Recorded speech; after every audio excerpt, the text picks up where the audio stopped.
It's just going to be a relaxed day video. I put one of my stickers on there instead of Planet Fitness. Yeah. If you want stickers or magnet, I have them. Right here. I'll send them to you. Yes. So go on minivanlee.com or minivanlee.com. I never can remember which side is it. Yeah. But we're going to have coffee or tea and we can chit chat. How are y'all doing? If you're a nomad, how are you? This has been a strange summer, hasn't it? I didn't think I'd be in California. Not that crazy. No offense, California. It's just, there's different laws here. And for nomads, it can be, for some of us, it can be a little, we have to rearrange things a little bit. But butane. Sometimes this is hard to find. If you're new to being a nomad and you're using the butane stoves and you find these at Walmart or Big Five or Dick's Sporting, whatever, buy them. Buy them all. Buy them. I carry about 14 cans of this because when I go into a Walmart, I always check. I say, let's go in the camping department, whatever. And 8 out of 10 times, it's empty. They don't have any. And sometimes they don't even have the green. So take this off. Haven't explained this in a while. I'm a little messy today. I'm just relaxed.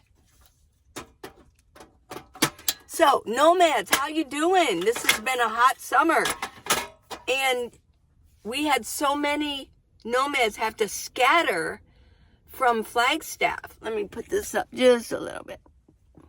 There we go. We had so many nomads have to scatter. Max was one of them.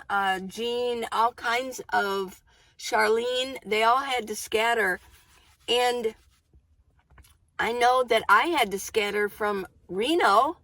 It was too hot. I might as well been in Tucson if I'm going to be that hot. I could be, where my friends and family are.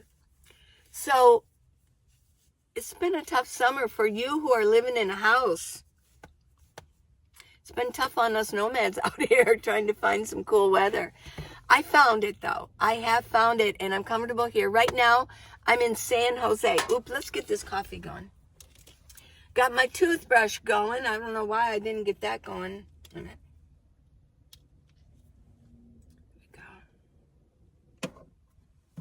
There we go. I do have just a regular toothbrush, but I do like to use this one. Okay, well, I know, I'm a little mishkabobbled. Is that the word? Mishkabobbled today. There's a couple of things we'll talk about. Let's get water going. I've been drinking a lot of water. I'm going from subject to subject. Sorry about that. Let's get this going.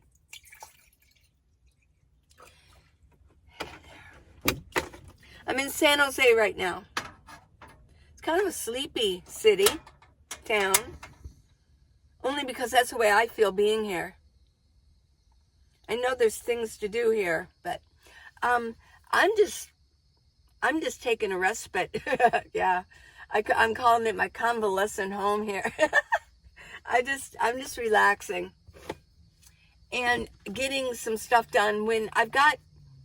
For me as a nomad, and I know other nomads are going through this too, I got videos to do, editing. I take care of a Facebook group, Facebook page, Instagram, Twitter, yeah. And then doing videos for that, making sure that my stickers are going well and mailing them out, doing designing, making sure the book, just keeping track of things. And then, of course, there's the business end of it. You got to keep track of all the book work. So, hey, that's kind of my respite right now. I'm just kind of laying low in San Jose.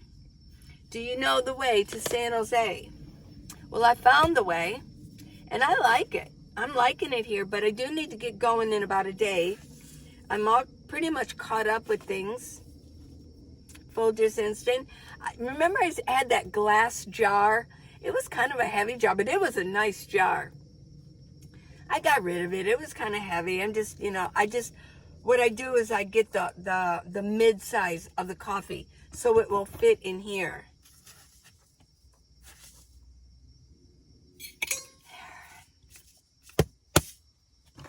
Get some creamer. These, if you're new to the channel, these are the creamers I use. Land O'Lakes. They're the same ones you find in a restaurant. Now this time I'm going to put in this flavoring. It's Coffee Mate. It's chocolate cream. It's pretty good. Now I could just put cocoa in here, and I do have cocoa, but I don't know. This is a little different, and I bought some of this. It's about $3.42 for this, so it's a little bit more expensive than the other one, but I like it. Yeah. I know it's got sugar in it. This is literally the only sugar I do allow myself. And I will tell you down the road this is going to go too. I'm just not ready. It's kind of like giving up smoking or something. Giving this up is going to be hard. Yeah.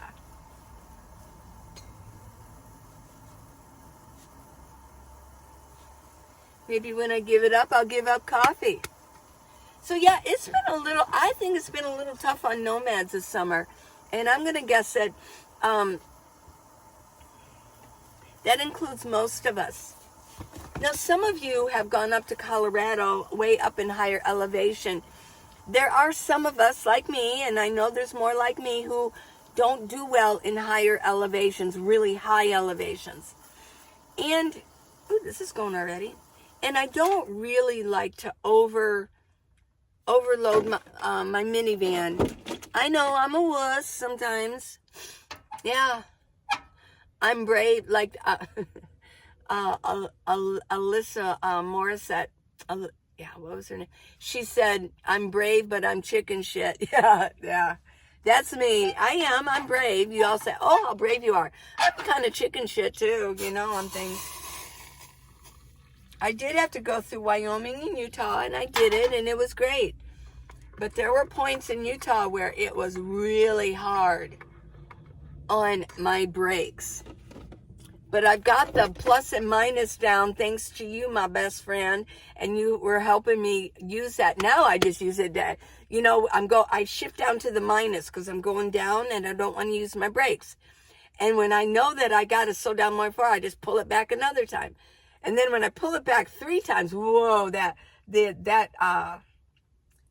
goes up. I call it the altimeter. Some people say it different.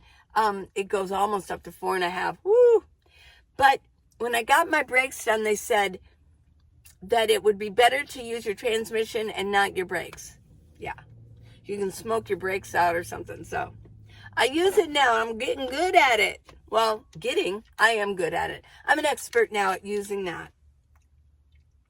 Some of you who just know cars so well, you like rolling your eyes like, what?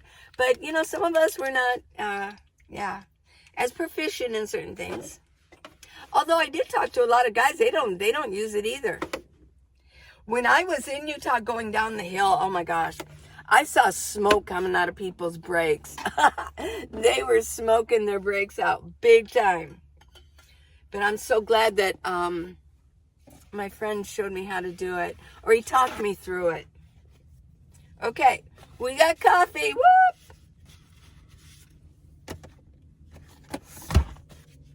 So I don't know what, let me know in the comments, if you're a nomad, what you've been doing this summer, how you've dealt with all the heat. Get turned around here.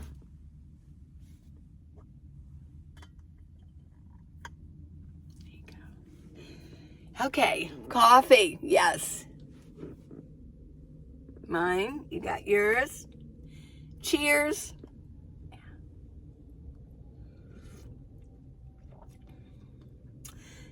Very good. Now, it's just a hint of chocolate. I didn't put too much in this time. Yeah. Okay, so Here we are. Let's talk. One of you mentioned, I've talked about domicile many times. In fact, there's a whole chapter on it here in the book, my book. How to live in a minivan, the minivan leeway, yes.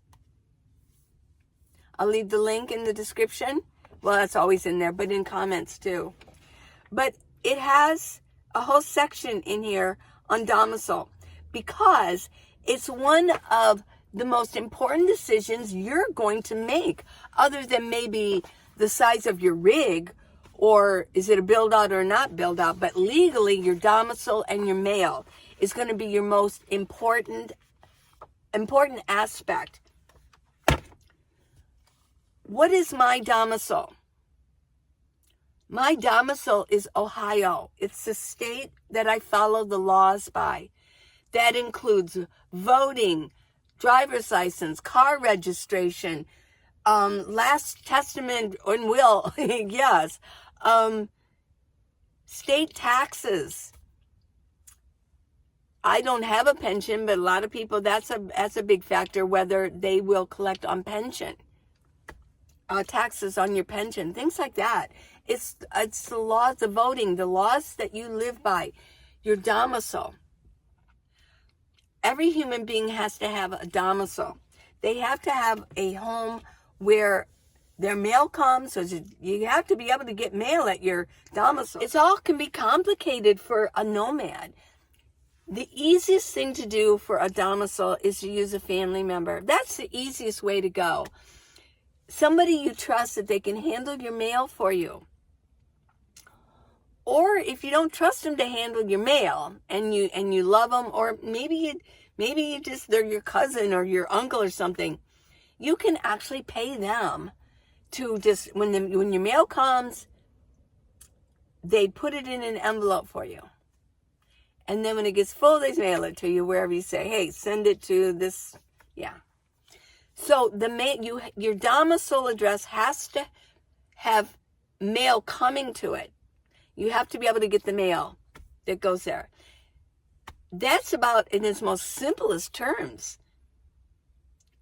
And if your family member lives in a state where maybe there's higher taxes, you might still want to go with them. Ohio, I don't know about their tax system, but I do know I trust my daughter to handle my mail. She goes through my mail. She throws it away. If it's something that she thinks I might need to see, she takes a picture of it and sends it to my messenger app. Yeah.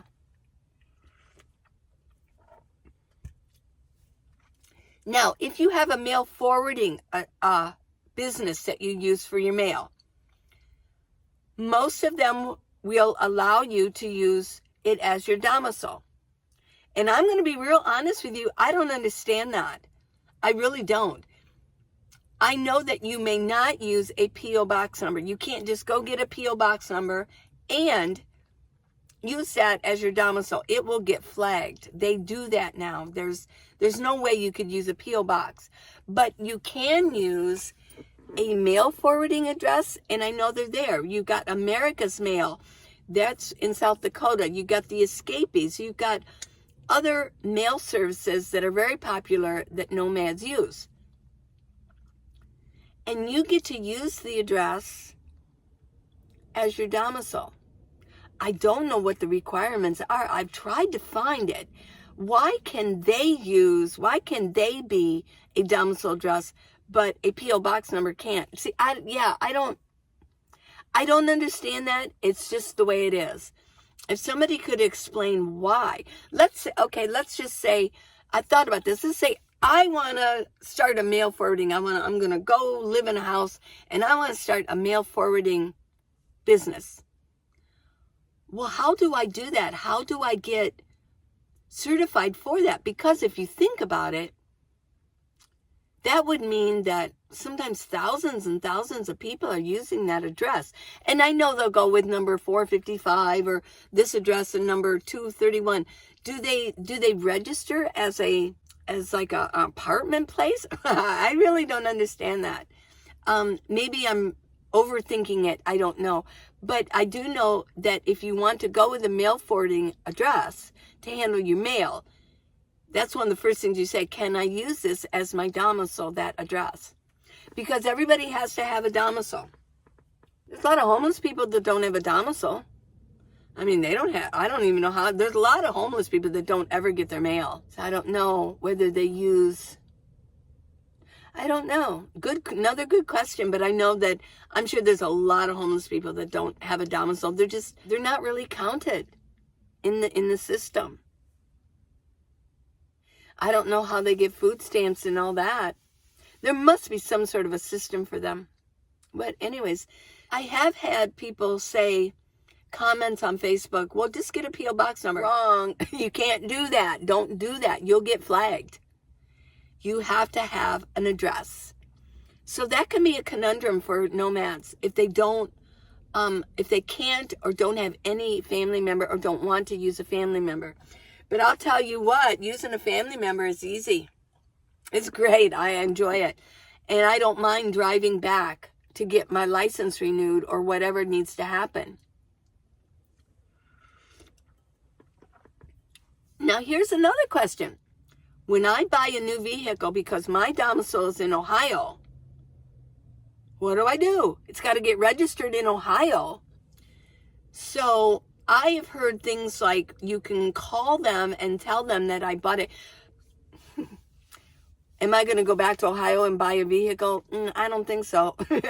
No, if I would probably buy used. And they can get rusted back then with all the salt and the brine on the streets. If I was going to buy another vehicle, I definitely would buy in Arizona, much better cared for. And you have a lot of retirees that live in Arizona. They take care of their vehicles and they have garages that they'll keep them in. So yeah, I would buy in Arizona again. So I would have to call them and let them know that I have a new vehicle, but I'm in Arizona. So I would ask them, what do I do? A friend of mine did do some research, and what he found was that in most states, you have to be within 30 days, you have to get that registered in your domicile state. Yeah. So that means 30 days I have to go. Now, hopefully I don't buy a vehicle in the winter, because then I'd have to go back in the winter. These are little teeny weeny little details that need to be thought about. If you have any answers, leave them. If I'm looking at it wrong, let me know. I'm not an expert. These are questions that I have the same, and these are questions that if you're going to be a nomad, you should have as well. I have heard some people say that, yes, you can call them, and then you can get temporary plates to get back to your domicile state. Shout out to Bill. If you're watching this, Bill, you're in Tucson. He's the, Jesus is the only way. He's Bill. Jesus is the only way. He puts up every Saturday. We're good friends now. And he had cataracts on his eyes and he could barely see. He was so nervous. But I just got a text yesterday. He went through the surgery. He can see. Yay. Oh, thank you. Thank you, Jesus. Okay, so yeah, and then you got to make sure that when you take it, you have to have all the paperwork from the transfer of the title and everything, yeah, which you would already know anyways. Your basic bet is just to call, the motor vehicle department in your state where you domicile in and say, what do I do? What do I do? And they'll give you the instructions. So you got to think about stuff like that. But I guarantee you're going to have to go back. So your domicile. Because I don't have everything memorized here. Okay. So the domicile is a legal term used to refer to the permanent or legal place or country of an individual. And in business, your domicile is the place or country in which a business is registered or has been incorporated. Now, because my address is in Ohio, when I got my LLC going, Minivan Lee Productions LLC, I have to follow that state's laws with my LLC as well, because every state's different. I mean, yeah. So it's all you have to think about stuff like this. Now, I did look up the history and laws that defined domicile. This is from 1869 in England. And we follow these definitions here too. As per law, each natural person can only have one domicile at a time, only one. And that no person can be without a domicile.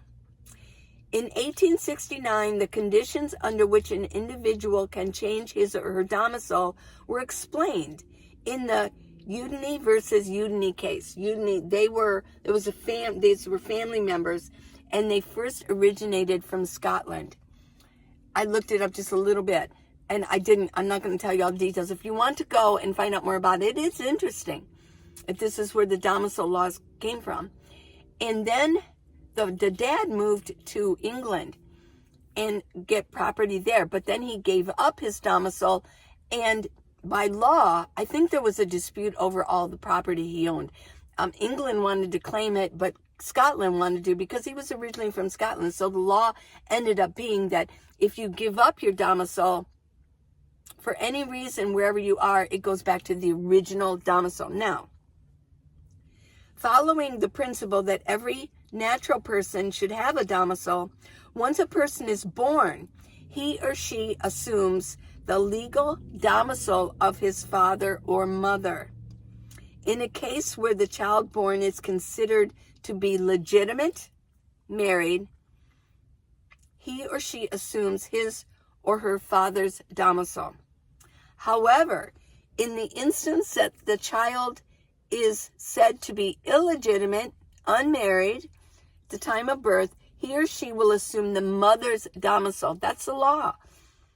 It is known as a domicile of origin. Now, another domicile is a domicile of choice. Once an individual is legally able to make his or her own decisions and is considered to be of legal age, he or she can choose another domicile. Yeah, we all know that. Cheers to choice. Yeah. A domicile of choice is selected through a person having intentions to make a selected address his or her domicile and taking the necessary steps to occupy that place. This is to say that he or she should physically be residing in the chosen place. That doesn't always apply. When you first get started with a domicile, let's say, well, we all talk about South Dakota. Every state is different. The reason a lot of people go with South Dakota is because you get a rent receipt for one day, and you take it, and you can become a citizen of South Dakota. It can be your domicile one day. Now, I do know that in Nevada, it's 1 month, but that still isn't. You have to have a rent receipt. You can pay rent somewhere, a campground. You could use a campground, and if you're there a month, you can become a legal citizen of Nevada and use it as your domicile. Then you can go to a mail forwarding and use that address. An individual has to voluntarily select a sole residence as an unending intention to reside and continue to reside there. Okay. I've chosen Ohio. Well, I did live there for a year. So as domicile is one of the connecting factors ordinarily used in common law legal systems, a person can never be left without a domicile. And a domicile is acquired by everyone at birth. Generally, domicile can be divided into domicile of origin, domicile of choice, and then domicile of operation of law, also known as domicile of dependency. That would be if you are a dependent of somebody, or let's say you are moved to you get older in nursing home and it's in another state. That would be your domicile of dependency. When determining the domicile of an individual, a court applies its own law and understanding of what domicile is. You give up, the law states, if you give up your domicile, I'm not sure if it applies to states, but if you give up, let's say I gave up my domicile when I was in Arizona. I just gave it up. I gave up my residence and now I don't have anything. According to this law from the 1869, they're going to put me back to the domicile of, it goes automatically to the domicile of origin. Now, does that mean that I'm going to go back to Ohio, which I ended up doing anyways, which is kind of funny because I was born and raised in Ohio. So that's kind of interesting, but yeah. Domicile goes way back, 1869, when all the domicile laws were formed, and it is through this case, it's UD. I'll put a link in the comments if you want to look up that case from 1839, or is it 1869? 1869. I know. Sometimes I get things wrong. I do get things wrong. Sometimes I know what I'm saying, and then I'll go over when I'm editing going, why did I say that? I know last one I talked about my shoes, and they're called Fresh Foam. And I said fresh something, and I'm like, what's that? But, I can't go back and, yeah. Cheers to vulnerability. I make mistakes. Yes, I do. Now, your domicile, according to this, there are 3 states that are the most popular for domicile. Florida, South Dakota, and Texas. And why? Because it's easier to become a citizen. It's called, ease, domicile of ease. They make it so easy to do. Yeah. They want citizens. South Dakota, the reason they want so many citizens is because they don't have that many, and they need representation in Washington, D.C. So the more citizens there are, the more say they have in politics. I did read that some of the citizens in South Dakota, they're trying to get that rescinded. They said it's way too easy because they're voting, and they're voting on things that have to do with South Dakota, but they don't have any investment in it because they're not really there. They just come in and they get their America's Mail, and they get their license and their registration and their insurance, and they have their address, and off they go, bye, and they don't really hang out in South Dakota. They do need citizens, so I don't know if that will ever go through, but those are the 3 choices, and it's called ease of establishing, yes. But other considerations would be sales tax, income tax, vehicle registration, insurance premiums, and homeschooling if you have children. Now, I do know that my vehicle insurance was higher in Arizona than in Ohio. They must have bad drivers in Arizona. I can attest to that. Yeah, they're... I thought it was just mainstream. I'd been in Arizona and Tucson for 40 years. It was nothing to see this huge accident, and you had to go around, and the cops are helping you go around the accident. Went to Ohio. I don't know if I ever found that. In the year and a half that I was there, I don't know if I ever remember seeing an accident like that. There in Tucson, it's not uncommon. In Ohio, every once in a while, a siren go, woo, there's a siren. It's just so different. It's like a whole nother country. Yeah. But yeah, my car insurance is less for in Ohio than it was in Arizona. So there's things to factor in. Another thing too is how often do you have to renew your driver's license? Because if you're a senior, you have to go back and do it because they check your eyes. How about emissions? I found in Ohio that it really depended on the county or the township. Yeah.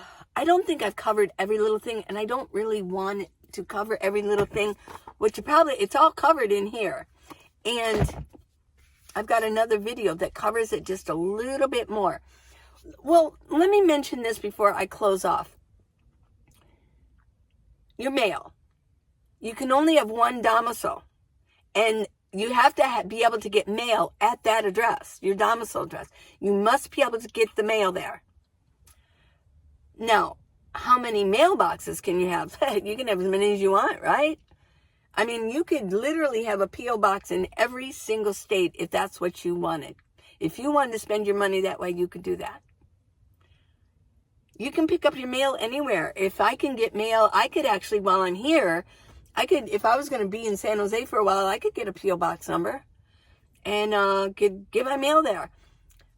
So you can have multiple mailboxes. But the thing is, you have to have a mailbox at your domicile so you can collect mail there. You can't just randomly pick an address and say, I choose this as my domicile. It kind of wraps up things here.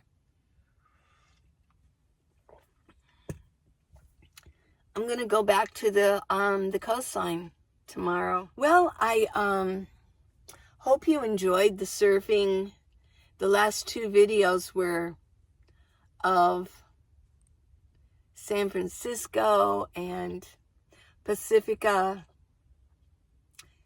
Kind of like some little part music videos. I don't know. Hope you liked them. Trying to give you what I got. A lot of people say, well, you should go travel. Well, I'm traveling. I'm giving you some videos. We'll see if you like them. See if you watch them. I hope all of you nomads are doing really well. This is a strange summer for all of us. Yeah.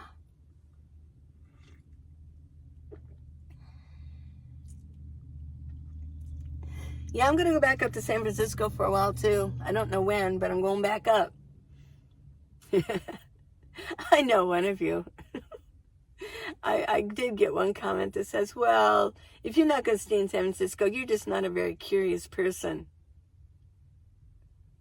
Say what? Yeah.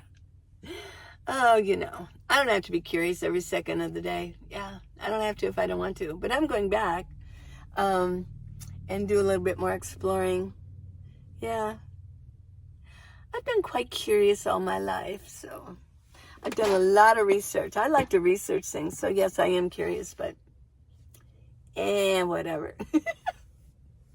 I love you guys. I really do. You guys are great. And I'm happy to give you good videos, and I hope they're good for you. Hope you continue watching. I do hope that you subscribe. I really do. It really helps me out. And that you give me a thumbs up. That really helps me out big time. Thanks for watching it all the way through. Buy my book, How to Live in a Minivan, The Minivan Leeway. That's me. I got my stickers and I got my magnets. Go to minivanlee.com and order them if you want to support me. I've got my links. Yes, Amazon links for all the things that you need for the nomad life. They're listed in here. And if you want to get them, what I own and what I use, go on my links in my description. And if you go through those links, I get a little something commission. And it costs you nothing. So, yeah.